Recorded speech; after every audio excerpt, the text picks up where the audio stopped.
কণ্ঠ শুনতে পাইতেছে।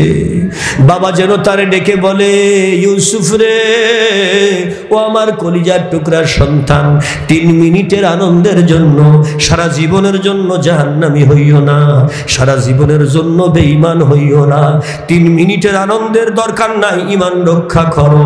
হযরত ইউসুফ নবী বুঝতে পারলেন যে ঘরের ভিতরে আমার আব্বার কণ্ঠ শোনাই, যেই বান্দা, যে আল্লাহ, সে আল্লাহ এই ঘরে আছে। অতএব আমার কোনো চিন্তা নাই, ঈমান বাঁচাবো আমি। পেছনে ব্যাক গিয়ারে দিছে ইউসুফ নবী দৌড় দিছে। 7টা দরজায় তালা মারা, ডবল ডবল লোহার দরজাগুলো। ইউসুফ নবী এক একটা দরজার সামনে যায়, ঠাস ঠাস করে দরজাকে খুলে দেয়। জোরসে বলেন। ছোট্ট করে উদাহরণ একটা দিয়া দেই, বলবো কোরআন থেকে? জোরে বলেন, বলবো। নারী শয়তান চক্রান্ত করে কিভাবে, এটা যদি বুঝতে পারেন তাহলে আপনার সামনে অনেক কিছু ক্লিয়ার হয়ে যাবে। জোরে বলেন আল্লাহু আকবার। আল্লাহ রাব্বুল আলামিনের নবী হযরত ইয়াকুব আলাইহিস সালামকে আল্লাহ রাব্বুল আলামিন বললেন, ইয়াকুব রে, তোমার মৃত্যুর সময় ঘনীভূত, আজরাইলের কাছে তোমার মৃত্যুর টাইম দেওয়া হয়ে গেছে। তুমি বৃদ্ধ হয়ে গেছো, চোখে আর ভালো দেখো না, কান আর ভালো শোনে না, পা আর ভালো চলে না, মাজা আর ভালো নড়ে না, হাত আর ভালো ধরার শক্তি নাই। অতএব আমি তোমাকে এই মুহূর্তে বলি, আমার যেই জান্নাতি জামাটা ইব্রাহিমকে দান করেছিলাম, আমার খলিলুল্লাহকে, আগুনের মধ্যে যেই জামাটা জান্নাতি জামা পরেছিল, ওই জান্নাতি জামাটা পরবর্তীতে ইসহাককে দিতে বলেছিলাম, তোমার বাবাকে। ইসহাককে আমি বলেছিলাম ইয়াকুব তোমাকে দেওয়ার জন্য। ও ইয়াকুব, তোমার 12টি সন্তান। জোরে বলেন কয়টা? ইয়াহুদ লবিরা 10 ভাই, এক বউয়ের পেটে, আর এক বউয়ের পেটের ইউসুফ আলাইহিস সালাম এবং বনিয়ামিন 2 ভাই, মোট হলো কয় ভাই? এই 12 সন্তান তোমার। এর মধ্যে আমি তোমাকে বলি, ইউসুফ নামে তোমার যেই সুন্দর বাচ্চাটা আছে, আমি ওকে আমার নবী বানাবো, ওকে আমি মিশরের বাদশা বানাবো। একটু আস্তে করো। আমি তো নারী স্থানে কথা বলতেছি, কিন্তু পুরুষ নাই। আস্তে করে কোন সুবহানাল্লাহ। আমি বলেছি না, আমার কথার উত্তর জোরে দেওয়া লাগবে, নইলে আমি বুঝবো যে সমস্যা আছে। ভয় আছে নাকি আপনার? সুবহানাল্লাহ বলতে ভয় আছে, আল্লাহু আকবার বলতে ভয় আছে? পুরুষ মানুষের মেওয়াও করেন কা? জোরে বলেন সুবহানাল্লাহ। সুবহানাল্লাহর ওজন কত জানেন? যেটা জবানে বলতে শয়তান দিচ্ছে না আপনাকে।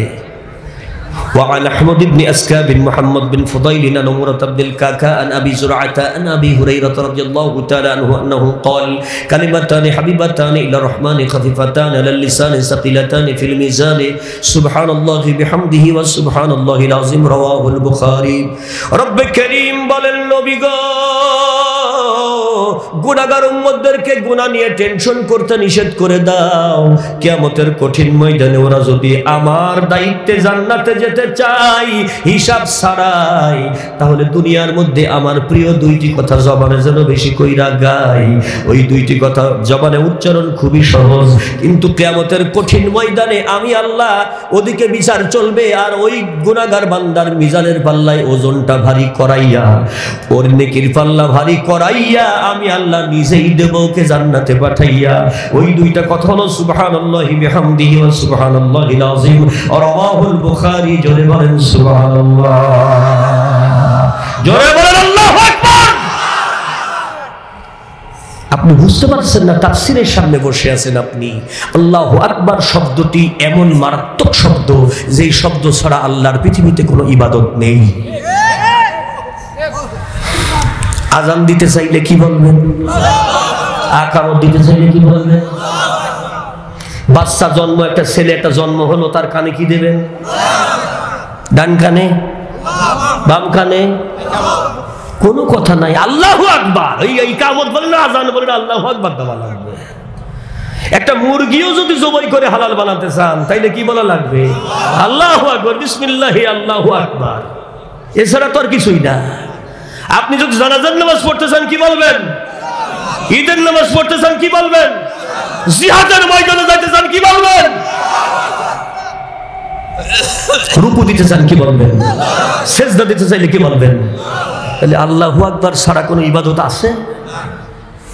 এই আল্লাহু আকবারের ফায়দা 4টা, বুখারীর বর্ণনা।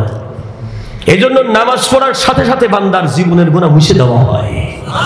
নামাজের প্রতিটি উঠাই বসাই, প্রতিটি সেকশনে, প্রতিটি সেক্টরে, প্রতিটি ভাগে আল্লাহু আকবার, আল্লাহু আকবার, আল্লাহু আকবার, সুবহান সুবহান সুবহান সুবহানাল্লাহ, সুবহানাল্লাহ ব্যবহার করা হয়েছে। রুকুতে যান সুবহান রাব্বিল আলা আযীম, সিজদা যান সুবহান রাব্বিল আলা, ইকামত তাকবীরে তাহরিমা বাদেন সুবহানাকাল্লাহুম্মা, সুবহান আছে, আল্লাহু আকবার আছে। আল্লাহু আকবার ব্যবহার করা হয় এই 4টি কল্যাণ পাওয়ার জন্য। 1 নম্বর আল্লাহু আকবারের কল্যাণ হলো যে বান্দা আল্লাহু আকবার বলে, আল্লাহর ওই বান্দা যত বড় গুনাহগার হোক আল্লাহ তার পর খুশি হয়ে যায়।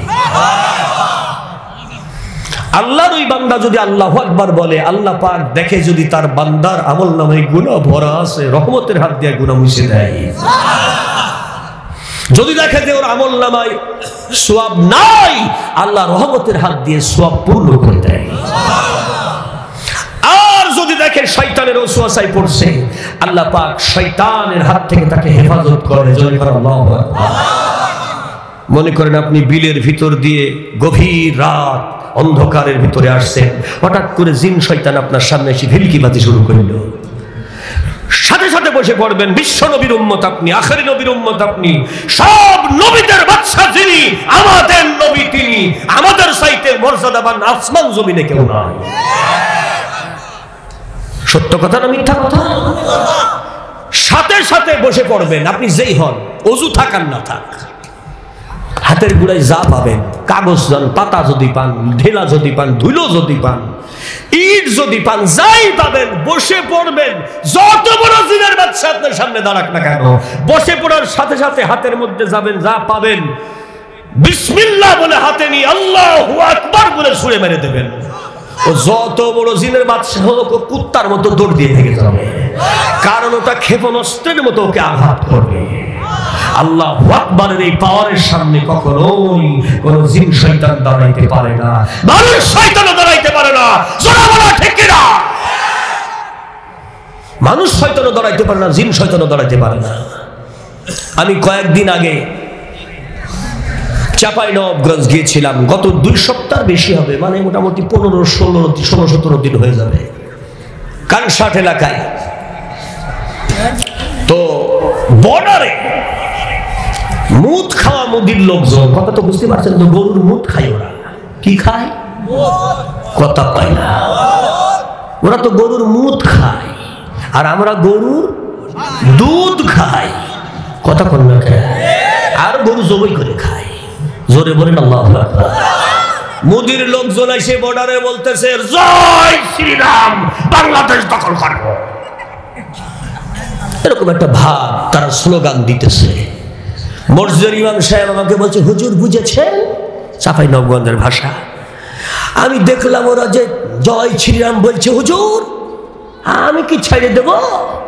মা মসজিদে এসে মাইক হাতে নিয়ে, বুঝেছেন, নারায়ে তাকবীর আল্লাহু আকবার দিতে লাগলাম। কিছুক্ষণের মধ্যে 400-500 লোক জুটে গেল, ঢাল ছড়কি লাঠি ফালা নিয়ে আমরা ছুটলাম ওদেরকে মোকাবেলা করার জন্য। আমাদের বিডিআররাও ছুটলো ওদেরকে মোকাবেলা করার জন্য। ওরা 4-5 হাজার জয় শ্রীরাম, বাংলাদেশ দখল করব, আর আমরা বলতেছি দাবটি খোন্তা কুদাল হাতে নিয়া নারায়ে তাকবীর। এই তকবীর যোগ দিয়ে যখন দাবরানি দিয়েছে, হুজুর খেয়েছে দৌড়। কেমন দৌড়? খেয়েছে দৌড়, একে দৌড়ে অন্তত 5 কিলোমিটার ভিতরে ঢুকিয়ে দিয়ে এসেছে। ওদের ভাষা যেতে জয় শ্রীরাম মারাছিস আল্লাহু আকবারের সামনে বলে, আমার হাতেও হাসিয়েছিল। হাসিও নিয়ে যখন তারা দিয়েছে, ওদের বিএসএফরা AK-47 লোড করার আগেই দৌড়। ওদের চিন্তা, ওরা আল্লাহু আকবার বলে তারা দিচ্ছে, এ তো ঘুমাবে, মানে জবাই করার দোয়া পড়তে পড়তে আসছে। সুবহানাল্লাহ বলবেন না? ওরা দৌড় মানে নরমাল দৌড় না, খেঁচিয়ে দৌড়। খেঁচিয়ে দৌড় বোঝেন তো? চাঁপাইনবাবগঞ্জের ভাষা বলছে, হুজুর খেঁচিয়ে দৌড়। আমরাও চাবড়ানি দিলাম, এক দৌড়ে 5 কিলোমিটার ওদের গ্রাম মাঠ পার করে দিয়ে এসেছি। বাপের জন্মে আর আসবে না। তাহলে নারায়ে তাকবীরের পাওয়ার আছে না? আরো জোরে বলেন আছে না? বলছে নারায়ে তাকবীর যখন দিয়েছি আমরা মনে হচ্ছে একজন 100 জন হয়ে গেছি। এই তাকবীরের পাওয়ার এটা। আরেকবার বলুন সুবহানাল্লাহ। আরো জোরে বলেন আল্লাহু আকবার। ও মিয়া, ভারত আমাদের দেশ দখল করতে চাই, ভালো করে শোনেন। এই বাংলাদেশ এমন একটা দেশ, এত বেশি মসজিদ আল্লাহর পৃথিবীতে কোথাও নেই। এই দেশ এমন একটা দেশ, এত মসজিদে আজান আল্লাহর পৃথিবীতে কোথাও আর হয় না। এই দেশ এমন একটা দেশ, আল্লাহর কোরআনের হাফেজ এত বেশি আল্লাহর পৃথিবীতে আর কোথাও নেই যা বাংলাদেশে আছে। এই দেশ এমন একটা দেশ, এত বেশি মাদ্রাসা আল্লাহর পৃথিবীতে কোথাও নেই। এই দেশ এমন একটা দেশ, আল্লাহর কোরআনের আলেম পৃথিবীতে এত বেশি আর কোথাও নেই। এই দেশ এমন একটা দেশ, আখেরি নবীর উম্মত এত অল্প জায়গায় এত বেশি নারী পুরুষ, আখেরি নবীর উম্মত আল্লাহর পৃথিবীতে কোথাও নেই। আরেকবার বলেন ঠিক কিনা? ও মিয়া, ভারত যদি এই দেশ দখল করতে চায় ওদেরকে কোনোদিন ছাড় দেওয়া হবে না। এদেশের 1 ইঞ্চি জমিও ছাড় দেওয়া হবে না। ওরা যদি আমাদের মা বোনের ইজ্জত নষ্ট করতে চায়, রক্ত দিয়ে হলেও জীবন দিয়ে হলেও ওদের মোকাবেলা করা হবে। ছাড় দেওয়া হবে না, হবে না, হবে না। জোরে বলে ঠিক কিনা?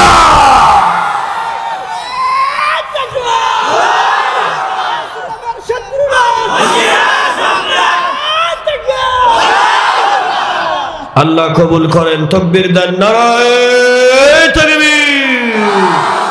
আল কোরআনের আলো দিলে দিলে জালো,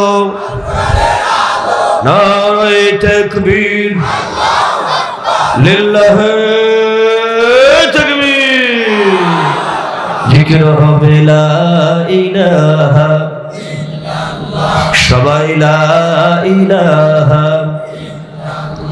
লা ইলাহা ইল্লাল্লাহ, লা ইলাহা ইল্লাল্লাহ মুহাম্মাদুর রাসূলুল্লাহ। আল্লাহুম্মা সাল্লি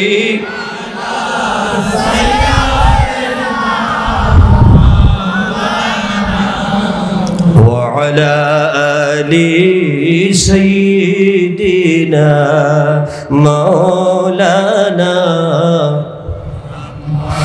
নবীর নবী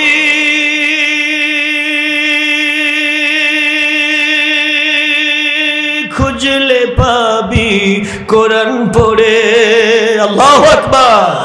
শাফায়াতের ভার পাক পরোয়ার দিলেন যারে, এলো মুহাম্মদ মুস্তাফা আমিনার ঘরে।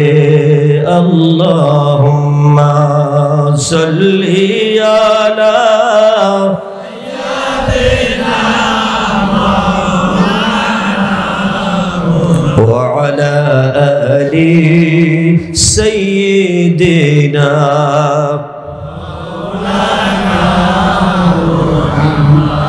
আল্লাহ তাআলা হাউজে কাউসার দিলেন যারে, ফেরেশতারা সালাম জানাই যার তরে। এলো মুহাম্মদ মুস্তাফা আমিনার ঘরে। লা ইলাহা ইল্লাল্লাহ, জোরে লা ইলাহা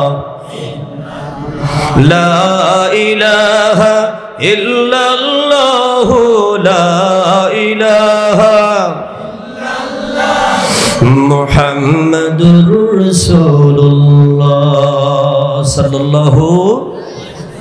আল্লাহ রাব্বুল আলামিনের নবী হযরত ইয়াকুব আলাইহিস সালাম আল্লাহ রাব্বুল আলামিনকে বললেন, আল্লাহ গো, আপনি যে বলতেছেন ইউসুফের গলায় একটা তাবিজের মধ্যে জুব্বাটা ঢুকাইয়া তারপরে সেইটা সুন্দর করে একটা সেনের সঙ্গে দিয়া, রূপার সেনের সঙ্গে দিয়া গলায় ঝুলাইয়া দাও, এই এত বড় জুব্বা কি করে ঢুকবে ওই তাবিজের মধ্যে?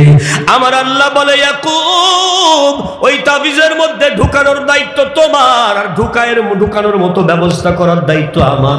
তুমি শুধু জুব্বাটা ভাঁজ করতে থাকো, বাকি খেলা আমি আল্লাহ খেলবো। ইয়াকুব নবী সেই জান্নাতি জুব্বাটা আস্তে আস্তে করে ভাঁজ করতে লাগলো। একবার ভাঁজ করে 10 গুণ ছোট হয়, আর একবার ভাঁজ করে 10 গুণ ছোট হয়।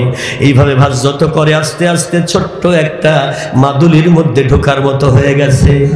আল্লাহ রাব্বুল আলামিনের নবী ইয়াকুব আলাইহিস সালাম বলে, এত ছোট করে তাবিজ বানায় লাভটা কি? আল্লাহ রাব্বুল আলামিন বলেন, ইয়াকুব রে, তোমার ওই 10 ছেলে যখন ইউসুফকে পানির কুয়ার মধ্যে ফেলে দেবে গো, সেই সময় ওকে জিবরিল আমিন গিয়া উদ্ধার করবে, গলার তাবিজ ভেঙে জান্নাতি জামাটা বের করবে, আর জান্নাতি জামা পরাইয়া আমি আল্লাহ বালতির মধ্যে দেব বসাইয়া, বণিকেরা ওকে নিয়ে চলে যাবে মিশরের বাজারে, ওখান থেকে ওকে মিশরের বাদশার সিংহাসনে আমি বসাবো। রুট বলে দিল আমার আল্লাহ। ইয়াকুব আলাইহিস সালাম এই রহমতের হাত দিয়া আল্লাহর নবী ইয়াকুব আলাইহিস সালাম আল্লাহর দেওয়া নিয়ামতটা জামাটা আস্তে আস্তে আস্তে আস্তে ভাঁজ করে একটা মাদলির মধ্যে ঢুকাইয়া মুখটা শক্ত করে বন্ধ করে দিয়া গলার মধ্যে লটকায় দিছে। সত্যি ইউসুফ আলাইহিস সালাম যখন কুয়ার মধ্যে 10 ভাই ফেলে দিল, আল্লাহ রাব্বুল আলামিনের নবী কুয়ার মধ্যে অসহায় অবস্থায়, ঠিক বণিকেরা যখন বালতি ফালাইলো পানি তোলার জন্য, অমনি আল্লাহ রাব্বুল আলামিন বলেন, জিবরাইল,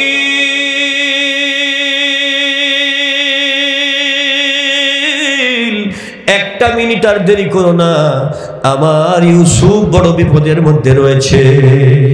বণিকেরা বালতি ফেলেছে, তাবিজটা ভেঙে ওর গলার থেকে জান্নাতি জামাটা পরায়া দাও, আর ইউসুফের শরীরে ফিটিং করার দায়িত্ব আমার কুদরতি হাত দ্বারা আমি করব। ইউসুফ আলাইহিস সালাম ছোট্ট মানুষ, 8 বছর বয়স। ধরে বলেন কয় বছর? কোন কোন তাফসিরে আছে 6 বছর, কিন্তু অধিকাংশ তাফসিরে আছে 8 বছর। আল্লাহর বান্দা 8 বছরের বাচ্চা জান্নাতি জামাটা গায়ের মধ্যে পরাইয়া বণিকদের বালতির মধ্যে জিবরিল আমিন আল্লাহর হুকুমে দিল বসাইয়া।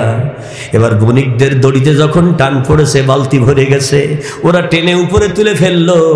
পানি নয় বরং রাজপুত্র কুয়ার মধ্য থেকে উঠে এসেছে। কারণ যেমন সুন্দর তার পোশাক আর যেমন তার চেহারা, ওরা তো চোখ দাঁড়ায় গেছে, মানুষ এত সুন্দর হতে পারে? আর একবার বলেন আল্লাহু আকবার। আল্লাহ রাব্বুল আলামিনের নবী ইউসুফ আলাইহিস সালামকে মিশরের বাজারে বিক্রি করার জন্য বণিকরা নিয়ে গেল। ওরা মনে মনে চিন্তা করলো, এই তো আল্লাহর কোনো বান্দা মানুষ নয়, আমরা সোনার খনি পেয়ে গেছি। এখন মার্কেটিং করার জন্য এসছে। আজ যে মিশর খাদ্যমন্ত্রীর বউ জুলাইখা, বউ স্বামী সাথে করে মার্কেটিং করতে আইছে। মার্কেটিং করতে এসে জামা কাপড় এটা ওটা সেটা মেতা সবকিছু কিনা শেষ। এবার একটা গোলাম কিনবে, কিন্তু গোলাম কিনতে যায় দেখে এমন সুন্দর চেহারাধারী আল্লাহর বান্দা, সূর্যের আলো যেন হার মেনে যায়। ইউসুফের সুবহানাল্লাহ বাড়ি যাই কই। এখন মন্ত্রী, খাদ্যমন্ত্রী আজিজে মিশর বলতেছে তাই হবে, এই টাকা নিয়ে আয়। গাড়ি পাঠায় দিল, গাড়ি ভরে টাকা এলো, বস্তা ভর্তি সোনা দিয়া, এক দাড়ি পাল্লা ইউসুফ আর এক দাড়ি পাল্লায় সোনা। এই ওজন করি ছেলে নিয়ে গোলাম কিনে খরিদ করে নিয়ে গেল। বর পছন্দ বলে কথা, বোঝেন না কি জন্য? বর সম্মান মানে জনগণের মধ্যে এটা মান সম্মানের ব্যাপার না। কারণ না কিনে দিলে বলতে যেতে পারো না, তো বিয়ে করতে বলেছিল কি? হ্যাঁ, একদম ডাইরেক্ট বলে দিত। এরকম কথা আপনাদের এলাকার মা বোনরা কয় না, কথা কর না কে? আমাদের ঢাকা এলাকায় একটা কথা প্রচলিত আছে যে আমি বলে তাই তোমার ভাত খাচ্ছি, অন্য কোনো মহিলা হলে তোমার ভাত খাইতো না। এ কথা আপনার এলাকায় কয় না? অবিবাহিত ছেলে বলেছো থাক, তোরা বুঝবি কি? তোর বাপ জানে তোর দাদা জানে, সমস্যাটা কোনো জায়গায়। তো ছেলে পেলে বিয়ে করে নাই বলছে তাই কয়, ও কি বলছে দেখেন তো, তো ঠেলা টের পায় না এখনো।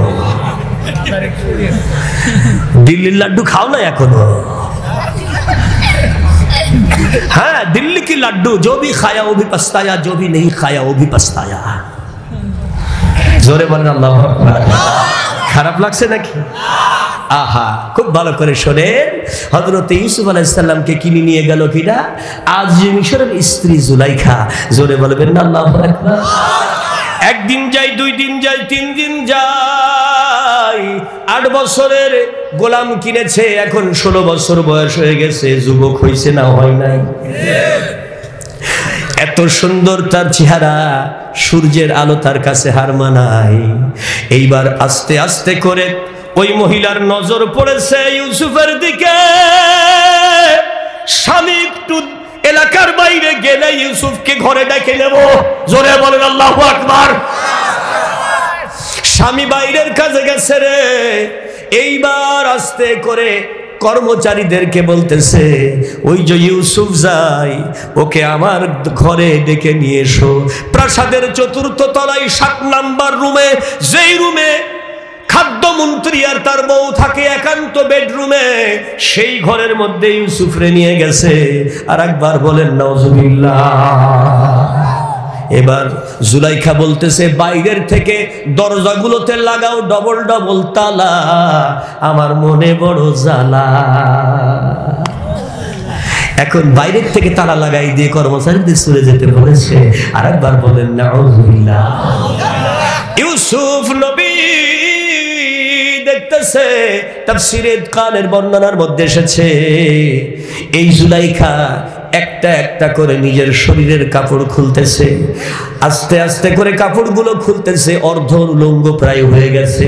এমত অবস্থায় হঠাৎ করে দেখে ঘরের মধ্যে একটা পুতুল আছে। এই পুতুলটা ওই সবার দিকে যেন তাকায় আছে রে। পুতুলটার নজর ঢাকার জন্য এক টুকরা কাপড় নিয়া আল্লাহর বান্দি জুলাইখা পুতুলের মাথা চোখ মুখ ঢেকে দিল। ইউসুফ নবী বলে, এটা তুমি কি করলে? বলে, এই পুতুলটা হলো আমাদের ভগবান। ভগবান আমরা করব শয়তানি, ভগবান যদি দেখে ফেলে তাইলে গুনাহ হয়ে যাবে।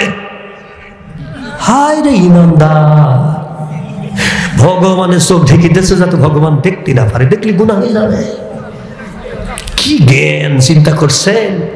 হযরত ইউসুফ আলাইহিস সালাম বলছেন, আমরা এমন আল্লাহর ইবাদত করি রে, আমি এমন আল্লাহর ইবাদত করি যে আল্লাহর চোখ আসমান জমিনে কোথাও ফাঁকি দেওয়া যায় না। ইন্নাল্লাহা লা ইয়াখফা আলাইহি শাইউন ফিল আরদ ওয়ালা ফিস সামা।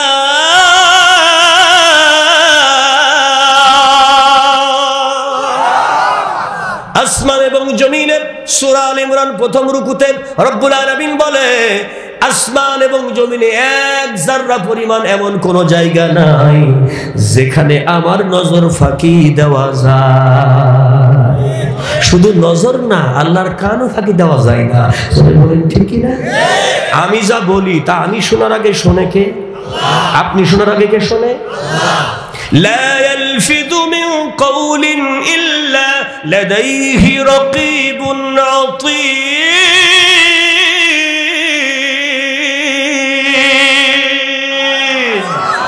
আল্লাহ রাব্বুল আলামিন বলে, এমন কোন শব্দ তোমার জবান দিয়ে বের হবে না যে শব্দ তাৎক্ষণিকভাবে রেকর্ড করে রাখি না। আর একবার বলেন, কার ঘোষণা? জোরে বলেন, আরো জোরে। জোরে হলো না? আর একবার।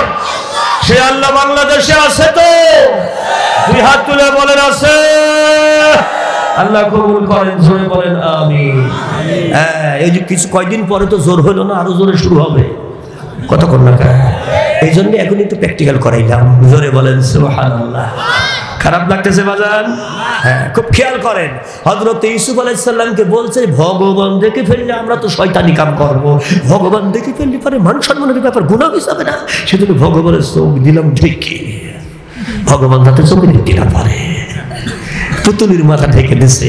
আচ্ছা বলেন, পুতুলির মাথা ঢেকে দিলে কি গুনাহ হবে না?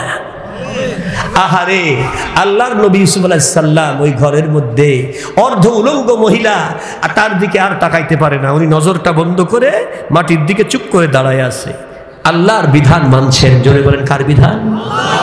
সূরা নূরের ভিতরে আল্লাহ রাব্বুল আলামিন বলেন, কুল্লিল মুমিনিনা ইয়াগুদ্দুনা মিন আবসারিহিম।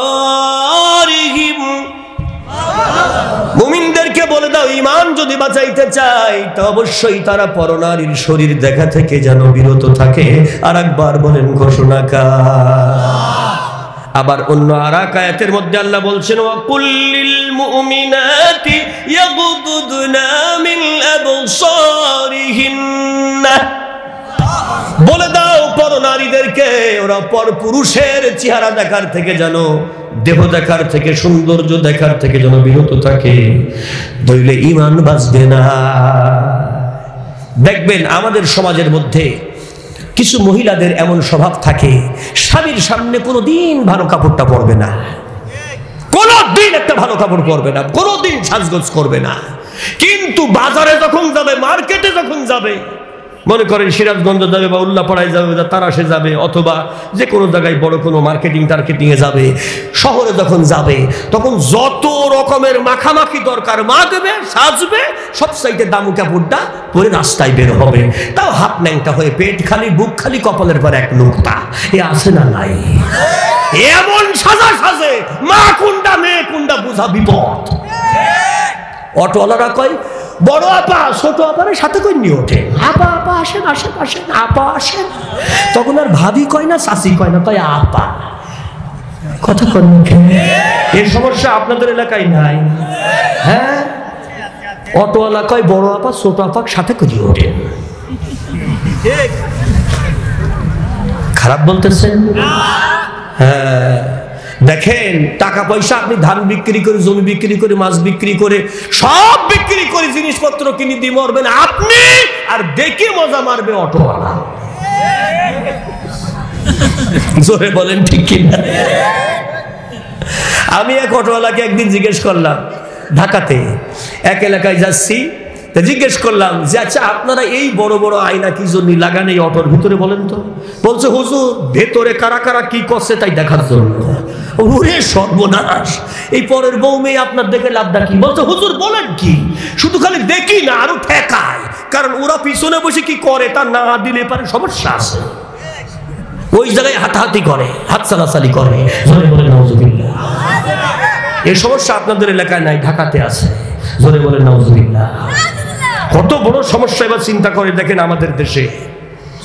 প্রিয় হাজিরিন, হযরত ইউসুফ আলাইহিস সালাম মাথাটা নিচু করে বসে আছে, কিন্তু নূরের ফলকে চোখটা বন্ধ, নূরের ফলকে হৃদয়ের চোখে কে যেন দেখায়, ইউসুফ রে জিনা করো না, বড় বিপদ। ইন্নাহু লা তাকরাবুজ জিনা, জিনার কাছেও যেও না, ইন্নাহু ফাহিশা, জঘন্যতম কাজ এইটা, ওয়াসাআস সাবিল, এটাই হলো জাতির ধ্বংসের রাস্তা, এই কাজে যাইও না, এই কাজ করো না। আবার হযরত ইউসুফ আলাইহিস সালাম ওই ঘরের মধ্যে দাঁড়াইয়া বাবা ইয়াকুব নবীর কণ্ঠ শুনতে পাইতেছে।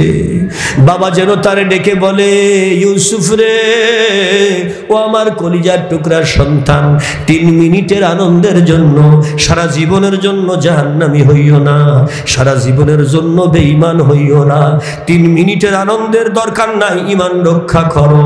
হযরত ইউসুফ নবী বুঝতে পারলেন যে ঘরের ভিতরে আমার আব্বার কণ্ঠ শুনাই, যেই বান্দা, যে আল্লাহ, সে আল্লাহ এই ঘরে আছে, অতএব আমার কোনো চিন্তা নাই, ঈমান বাঁচাবো আমি। পেছনে ব্যাক গিয়ারে দিছে দৌড়, ইউসুফ নবী দৌড় দিছে, 7টা দরজাই তালা মারা, ডবল ডবল লোহার দরজাগুলো। ইউসুফ নবী এক একটা দরজার সামনে যায়, ঠাস ঠাস করে দরজাকে খুলে দেয়। জোরসে বলেন আরো জোরে। একটা একটা করে দৌড় দিয়ে দরজার সামনে যাওয়ার দায়িত্ব ইউসুফের, আর দরজা খুলে দেওয়ার দায়িত্ব আল্লাহ। এজন্যই আল্লাহ বলেন তাবারাকাল্লাযী বিয়াদিহিল মুলক ওয়া হুয়া আলা কুল্লি শাইইন কাদির।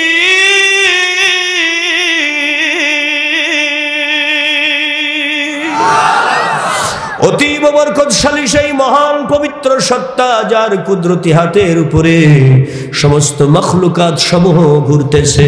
সূর্য, চন্দ্র, গ্রহ, নক্ষত্র, আসমান, জমিন কার হাতের উপরে? আল্লাহ রাব্বুল আলামিন বলতেছে ওহু আলা কুল্লি শাইইন কাদির। তিনি সব ক্ষমতার উপরে ক্ষমতাবান। কোন ক্ষমতাবান আল্লাহর সামনে ক্ষমতা দেখাইতে পারবে না। তিনি সব ক্ষমতাবানের উপরে ক্ষমতাবান। কোন ক্ষমতাধর ব্যক্তি যদি অহংকার করে, আল্লাহ তখনই তার পতন ঘটায় দেয়। এই জন্য কোন ক্ষমতাবান ব্যক্তিকে আল্লাহ পাক সাবধান করে, লা তামশি ফিল আরদি মারহা, জমিন আমার, এই জমিনে অহংকার করবি না।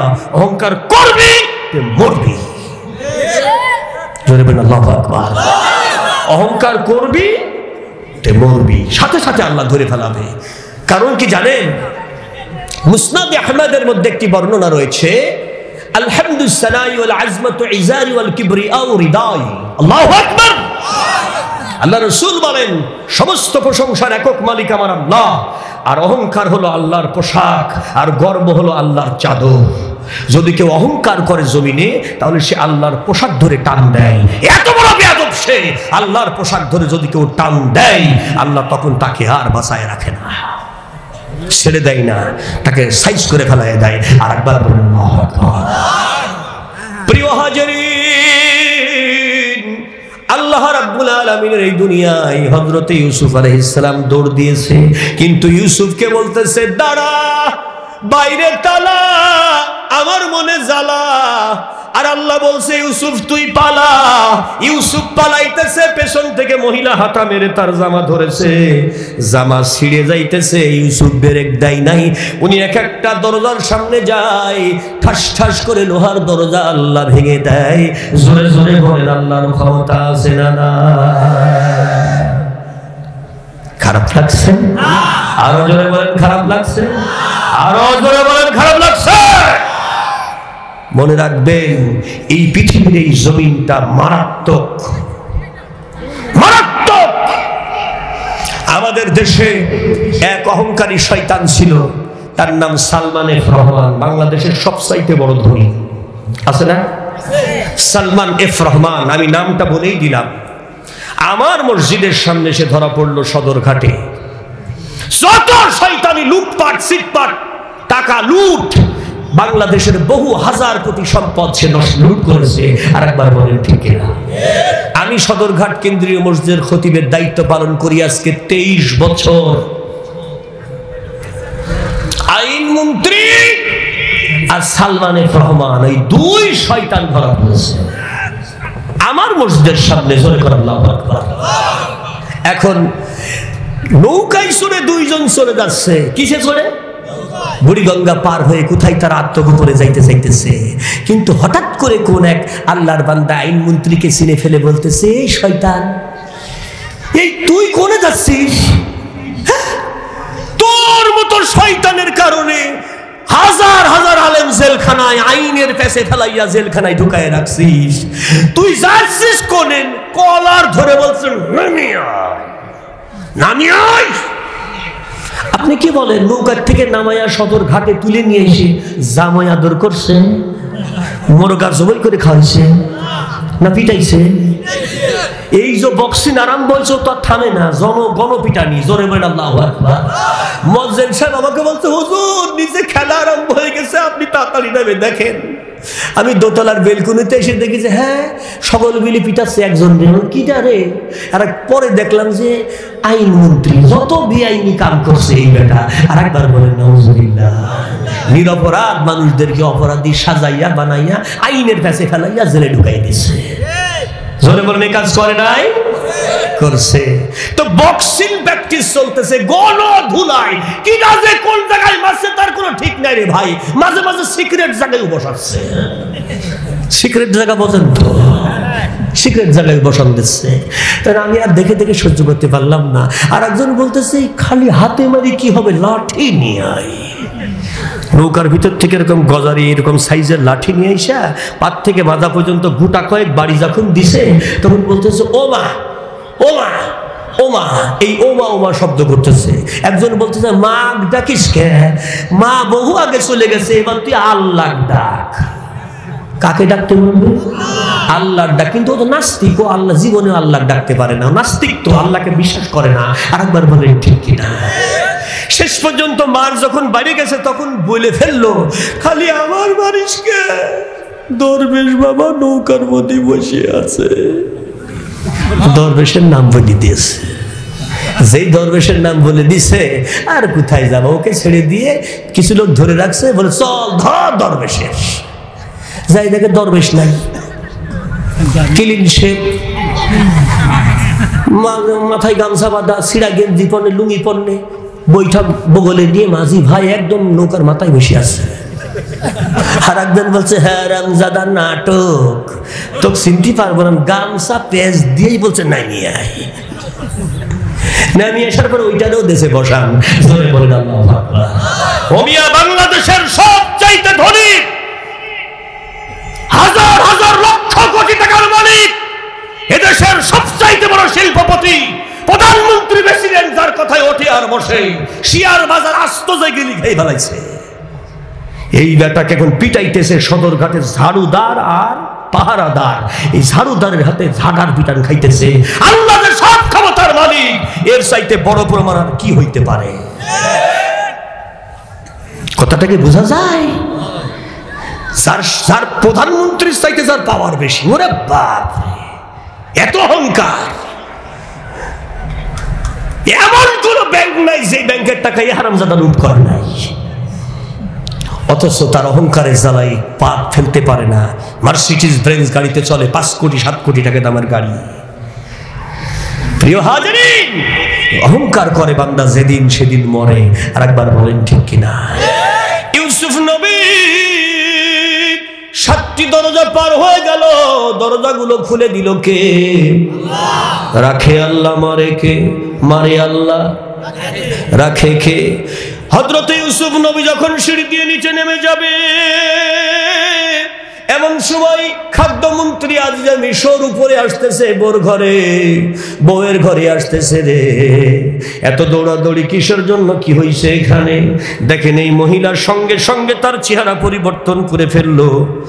এবার অর্ধনগ্ন ওই মহিলা স্বামীর বুকে ঝাঁপ দিল আর বলল, তুমি যদি সঠিক সময়ে না এসে পড়তে তাহলে আমার ইজ্জত নষ্ট হয়ে যাইত।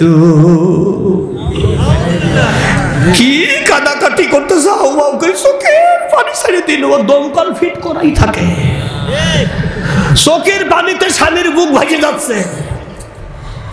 স্বামী বলছে কে? তুমি নামটা বলো।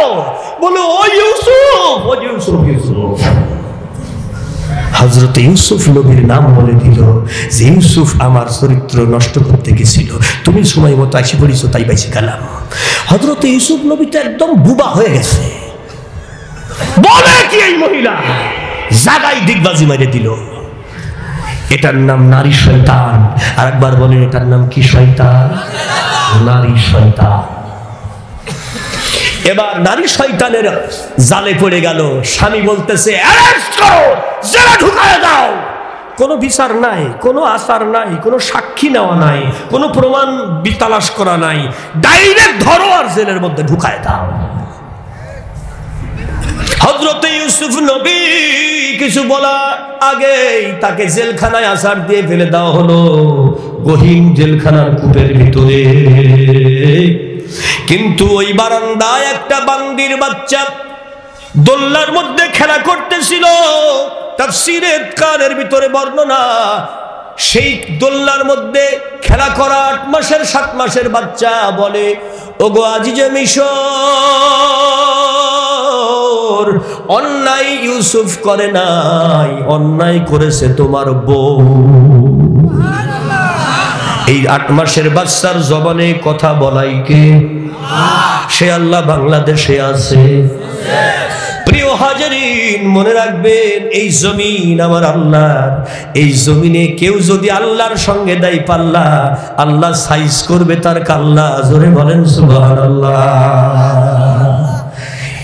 আমি একটি হাদিস আপনাদের সামনে পড়েছিলাম, পৃথিবী যেদিকে যায়, আপনি যদি আল্লাহর কোরআনের উপরে থাকেন, লাউ কানাল কোরআন ফি ইহাবিন মা আকালাতুহুন নার, যদি আপনি কোরআনের উপরে থাকেন, কোরআনের আমল করেন, পৃথিবীর দিকে না তাকান, কোরআন বলবে যা, আমি মানব তা, এটাই যদি আপনার জীবনের কথা হয়, তাহলে আল্লাহ রাসূল বলেন ওই বান্দা জাহান্নামের কোনো শাস্তি তাকে স্পর্শ করবে না, সে জান্নাতি দুনিয়া থাকতেই। কারণ যখনই মানবে কোরআন, জীবনের গুনাহ মাফ করে দেবে আল্লাহ রহমান, বিনা হিসাবে জান্নাতে পাঠিয়ে দেবে আল্লাহ পাক, সে হবে জান্নাতের মেহমান। এটাই হলো কোরআনের ফরমান। আরেকবার বলেন আল্লাহু আকবার। এজন্য আমি আপনাদেরকে দ্বারতহীন কণ্ঠে বলতে চাই, ভারত কি বলল পরোয়া করি না, আমেরিকা কি বলল পরোয়া করি না, রাশিয়া কি বলল পরোয়া করি না, নেতা নেত্রীরা কি বলল পরোয়া করি না। আল্লাহর কোরআন বলবে যে কথা, আমি মানব সে কথা। কোরআন যে পথ দেখাবে, সেই পথেই আমরা চলবো। আমরা জান্নাতে যেতে চাই। কে কে কোরআনের পথে রাজি আছো? 2 হাত তুলে আল্লাহকে দেখা। নারায়ে তাকবীর, নারায়ে তাকবীর, আল্লাহু আকবার। আল কোরআনের আলো দিলে দিলে জালো, নারায়ে তাকবীর, আল্লাহু আকবার, লিল্লাহি তাকবীর। তাই তো একজন কবি কত সুন্দর করে বলে, কি হবে বেঁচে থেকে অযথা বিদ্যা শিখে, যদি না গড়তে পারো শোষণবিহীন সমাজটাকে। কি হবে বেঁচে থেকে অযথা বিদ্যা শিখে, যদি না গড়তে পারো শোষণবিহীন সমাজটাকে।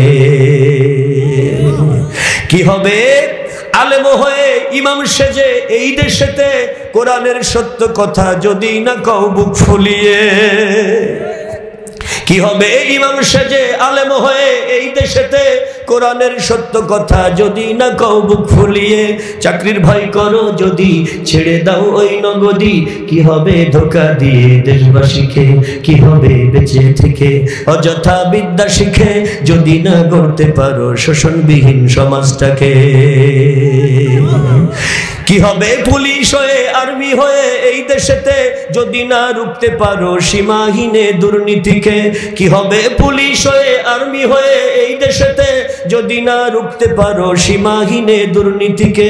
চাকরির ভয় করো যদি ছেড়ে দাও ওই নগদী, কি হবে ধোঁকা দিয়ে দেশবাসীকে। কি হবে ধোঁকা দিয়ে বিবেকটাকে। কি হবে বেঁচে থেকে অযথা বিদ্যা শিখে, যদি না গড়তে পারো শোষণবিহীন সমাজটাকে। এবার আজিজে মিশর, মিশরের বাদশা মালিকে মিশর তার কাছে গেল, গিয়ে বলতেছে আমার স্ত্রীর সম্মানহানি হয়েছে, তাকে ধর্ষণের চেষ্টা করা হয়েছে, আমি ইউসুফের ফাঁসি চাই। বলে অবশ্যই স্বামী হিসাবে আপনি চাইতেই পারেন। ঠিক আছে, এদেশে বিচার আছে, আপনি প্রধান বিচারপতির কাছে বিচার দায়ের করেন, আপনার মামলা দ্রুত গতিতে বিচার ফয়সালা রায় দিয়ে দেওয়া হবে। এবার প্রধান বিচারপতি হাকিমে মিশর তার কাছে গিয়ে বলল, আমার স্ত্রীর সম্মান নষ্ট হয়েছে, আমি এই লোকটাকে ছাড়বো না, তাকে ফাঁসি চাই, তার মৃত্যুদণ্ড চাই। বলল ঠিক আছে, আপনি বিচার দায়ের করেন, মামলা গ্রহণ করা হলো। এইবার সাক্ষীদের সাক্ষী না হবে, তদন্ত হবে, এরপর রায় হবে, রায় অনুসারে আপনার মামলা অনুযায়ী শাস্তি ঘোষণা হবে। আর একবার বলেন আল্লাহু আকবার। এখন আল্লাহর বান্দা হযরতে ইউসুফ আলাইহিস সালাম সাহস করে তাওয়াক্কুল করেছে কার উপরে? আল্লাহ রাব্বুল আলামিনের বান্দাকে সমস্ত কয়েদিরা বলতেছে, তুমি তো ভালো মানুষ, তোমার এরকম তোমার নামে কলঙ্ক কেন, তুমি কেন জেলে আসলে?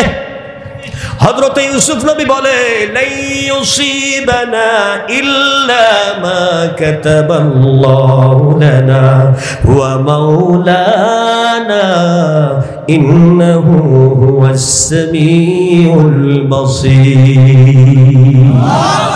কোন বিপদ আমার জীবনে স্থায়ী হতে পারে না, কারণ মাওলা হলো আমার আল্লাহ। জোরে বলেন মাওলাকে। তিনি সব দেখেছেন, সব শুনেছেন। আমি সেই আল্লাহর উপরে তাওয়াক্কুল করেছি, আমি চিন্তা করি না, আমি আল্লাহর উপরে ভরসা রাখি। জোরে জোরে বলেন সুবহানাল্লাহ। আল্লাহ রাব্বুল আলামিনের নবী গহীন জেলখানার অন্ধকার কূপের মধ্যে আল্লাহ রাব্বুল আলামিনের নবী ইউসুফ আলাইহিস সালাম এর বিচার চলতেছে উপরে।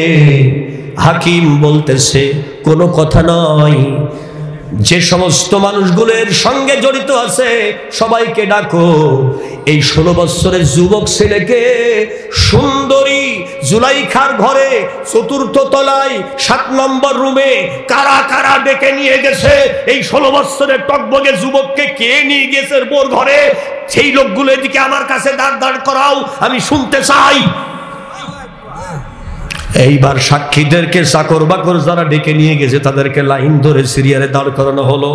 ওরা খটখট করে সব বলে দিল, ওই জুলাইখা আমাদেরকে হুকুম করেছে আঙ্গুল দিয়ে দেখাইয়া ওই ইউসুফকে তোমরা আমার ঘরে নিয়ে এসো। এই সময় আমার স্বামী বাড়ি নাই, এইটাই সুযোগ চলে যায়, তাড়াতাড়ি করে নিয়ে আসো। ঘরের মধ্যে নিয়ে গেছি, এইবার বাইরের থেকে আমাকে বলেছে তালা দেওয়ার জন্য। সেই তালা দিয়ে আমরা বাইরে অপেক্ষা করছি, কারণ জুলাইখার জ্বালা মিটাবার ব্যবস্থা করে দেওয়ার কথা বলা হয়েছে। আর একবার বলেন নাউজুবিল্লাহ। বিচারপতি আপনি বিচার করেন, আমরা তো কর্মচারী, হুকুমের গোলাম, আমরা কি করব? তখন হাকিম বলতেছে, যে মহিলা ডেকে নিয়ে গেছে এই গোলাম ইউসুফকে, সেই মহিলাই আবার দোষ চাপাইতেছে যে সে তার ইজ্জত নষ্ট করার চেষ্টা করেছে। অথচ স্বামীর অবর্তমানে একান্তভাবে এই পুরুষকে 16 বছরের যুবককে ঘরে ডেকে নিয়ে গেছে। লাগতা হ্যায় ডাল মে কুছ কালা হ্যায় আর উস লড়কি কা দিল মে বহুত জ্বালা হ্যায়। কি বলেন মুরব্বিরা? হ্যাঁ, ওর দিলে বড় জ্বালা, আর বাইরের থেকে লাগাই দিছে তালা। এবার ভিতরে শুরু হবে খেলা। কি তামাশা দেখেন তো, আবার বিচারও হবে। আর ওই মহিলা হলো সাধুর ঘর গাছের কদু, সাধুর গাছের কদু, একেবারে হাওয়া লাগাই বেড়াইতেছে। আমি তো নিরপরাধ, কিন্তু রাখে আল্লাহ, মারে কে আর মারে আল্লাহ। সঙ্গে সঙ্গে হাকিম বলল, ইউসুফ অর্ধেক নির্দোষ প্রমাণিত হয়ে গেছে। আরেকবার বলেন আল্লাহু আকবার। অর্ধেক নির্দোষ প্রমাণিত হয়ে গেছে। এইবার তদন্ত কমিটি চলে যাও জেলখানায়, ইউসুফের শরীর পরীক্ষা করো। ওর শরীরের পেছনের দিকে জামা যদি ছেঁড়া থাকে বুঝবা ইউসুফের দোষ নাই, জুলাইখার দোষ। আর যদি জামার সামনের দিকে ছেঁড়া না, একটা বুতামও ছেঁড়া থাকে, তাইলে বোঝা যাবে যে আক্রমণ করেছে ইউসুফ, আর জুলাইখা আত্মরক্ষার জন্য হাত পা ছোড়াছুড়ি করতে গিয়ে সামনের দিকে ছিঁড়ে গেছে। পিছনে ছেঁড়া থাকলে ইউসুফের দোষ না, দোষটা হবে জুলাইখার, মন্ত্রীর বউয়ের দোষ। আর একবার বলেন আল্লাহু আকবার। তদন্ত কমিটি আইসা রিপোর্ট দিল, মাননীয় পৃথিবীর মিশরের হাকিম, ইউসুফের জামার পেছন দিকে শুধু ছেঁড়া নয়, বরং জামার সাথে তার পেছনের চামড়া, পিঠের চামড়া পর্যন্ত হাসর লেগে গেছে। গোটা শরীর পরীক্ষা করে আমরা দেখেছি, এত সুন্দর যুবক, এত ইমানদার, তার গোটা শরীরে অপবিত্রতার কোনো চিহ্ন নাই। যেমন সুন্দর তার চেহারা, তেমন সুন্দর থেকে নূর চমকাইতেছে। আর দ্বিতীয় কোনো আলোর দরকার লাগে না, ওর চেহারার আলোতেই আলোকিত হয়ে গেছে। জোরে জোরে বলেন, এ আলো দিয়েছে কে? জোরে বলেন, আরো জোরে। জোর হলো না। যেমন আম্মা জানা আয়েশা সিদ্দিকা রাদিয়াল্লাহু তাআলা আনহা বলেন, বুখারী শরীফের বর্ণনা, আমার যখন সুয়ের কাজ করতে করতে হারায়া যাইতো, মাঝে মাঝে সুই সুতার থেকে ছিটকায়া যখন হারায়া যাইতো, আমি অপেক্ষা করতাম কখন আমার স্বামী বিশ্ব নবী আমার ঘরে আসবে রে। নবী যখন আমার ঘরে ঢুকতো, ওই নবীর চেহারার নূরে এমন ঘরটা আলোকিত হতো, নবীর চেহারার আলোতে আমি ঘরের হারিয়ে যাওয়া সুজ খুঁজে পেতাম। ইউসুফ নবী নির্দোষ বেকসুর খালাস দেয়া দিল। জোরে বলেন আল্লাহু আকবার। বেকসুর খালাস। আজ মিশর বোর কথা শুনে তুমি ফাঁসির রায় ঘোষণা করো, হ্যাঁ? জেলে পাঠায় দিলে একজন মানুষকে এত দিনের জন্য, কয়েক বছর জেলের মধ্যে পড়ে থাকলো এই ছেলেটা নির্দোষ। বোর কথা আল্লাহর ওহীর বিধান মনে করেছো, তাই না? তোমার বউ নিজে ডেকে নিয়ে গেছে এই যুবক ছেলেকে একান্ত ঘরে অকাম কুকাম করার জন্য। তুই ডাউট, তোর বউ ডাবল ডাউট। জোরে বলেন ঠিক কিনা? তুই আউট, তোর বউ আউট। Doubt out. জোরে করে আল্লাহু আকবার। মিশরের বাদশা বলতেছে ডাউট, তোর বউ আউট, দুইজনই হবি আউট। আমি বলবো টাউট, আপনারা বলবেন কি? Doubt out, doubt out. Out হয়ে যা, দূর হয়ে যা। মিশরের বাদশা বলতেছে একটা মহিলা কন্ট্রোল করতে পারো না, সেই মহিলা অন্য পুরুষের দিকে হাত বাড়ায়, হাতা মারে, তার মানে তোমার মতো পুরুষ মানুষ মন্ত্রীর চেয়ারে মানাই না। আর একবার বলেন ঠিক কিনা? আউট আউট, বেরিয়ে যা। গাড় ধরে বের করে দিল, ওকেও বের করলো, বউকে বের করে দিল। যাবে না? জোরে খান সুবহানাল্লাহ। এখন এমপি টেমপি যারা ছিল ওরা চিন্তা করলো যে অন্তত একটা মন্ত্রী চেয়ার খালি হলো, ওই চেয়ারটা আমি মনে হয় পাবনে। হাকিম জিজ্ঞেস করতেছে চেয়ার তো একটা খালি হয়ে গেল, মন্ত্রীর চেয়ার, খাদ্যমন্ত্রীর চেয়ার, একটা গুরুত্বপূর্ণ চেয়ার, এই চেয়ারে কে বসবে? আল্লাহ রাব্বুল আলামিনের বান্দা হাকিমে মিশরের কথাই মালিক। মিশরের বাদশা বলে এত বড় ইমানদার বন্ধ দরজায় নগ্ন নারী পাইয়া আপন একান্ত মিলনে মিলিত হয় নাই, জিনা ব্যভিচার করে নাই, বরং ইমান বাঁচাইয়া, ইজ্জত বাঁচাইয়া, যে নিজের ইজ্জত সম্মান ইমান বাঁচাইয়া আইলো, এত বড় মজবুত ইমানদার আমার দেশে আছে রে। আমার ওই চেয়ারে ইউসুফকে নিয়ে সে বসাও রে। কারণ আমার মিশরের বাদশাহী সরকার চালাইতে হলে এই রকম ইমানদার লোকই দরকার। আর একবার বলেন আল্লাহু আকবার। বাংলাদেশের জমিনেও ইমানদার লোক দরকার, চোর চুট্টার দরকার না। পরবর্তীতে অবশ্য ইউসুফ আলাইহিস সালামের সাথে এই জুলাইখার বিয়ে দেয় আমার আল্লাহ। তওবা তওবা করার পরে সে বিয়ে আপনারা খাই বাড়ি যাবেন না, না খাই চলে যাবেন? কিরা কিরা বিয়ে খাবেন একটু হাত তোলেন। কি সর্বনাশ, রাত বেশি হয়ে যাচ্ছে না? একটা তাকবীর দেন, নারায়ে তাকবীর। আল কোরআনের আলো দিলে দিলে জালো, নারায়ে তাকবীর। জিকির হবে লা ইলাহা ইল্লাল্লাহ, জোরে লা ইলাহা লা ইলাহা ইল্লাল্লাহু, লা ইলাহা মুহাম্মাদুর রাসূলুল্লাহ। আল্লাহুম্মা সাল্লি আলা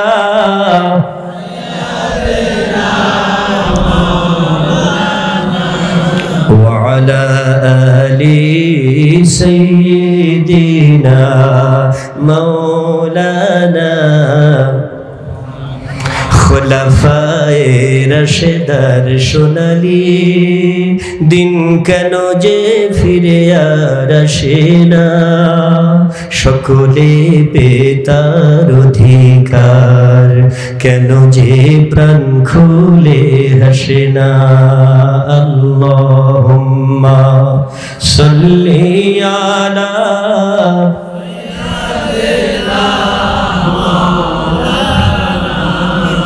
وعلى آل سيدنا مولانا। কত যে দুঃখে ভরা দুনিয়া,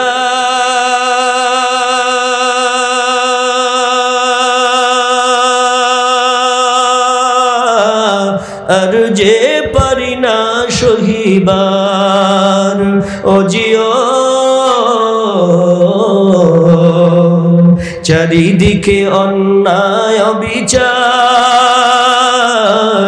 দুর্নীতি আর শুধু হাহাকার, এই জুলুমের চির অবসান কোনদিন আর কি হবে না। খোলাফায়ে রাশেদার সোনালি দিন কেন যে ফিরে আর আসে না, সকলে পেতার অধিকার কেন যে। জোরে বলবেন আল্লাহু আকবার। আর আমরা জীবন পাইছি মানে যত বাটপারি আরম্ভ করছি জীবন নিয়ে, আরেকবার বলেন ঠিক কিনা। কিন্তু মনে রাখবেন আজরাইল একদম যথাসময়ে আপনার সামনে মৃত্যুর টাইম হইলে হাজির হবে, তখন কিন্তু আর ফিরে যাবে না। আরেকবার বলেন ঠিক কিনা। আপনার বয়স কত ওইটা দেখবে না, আল্লাহ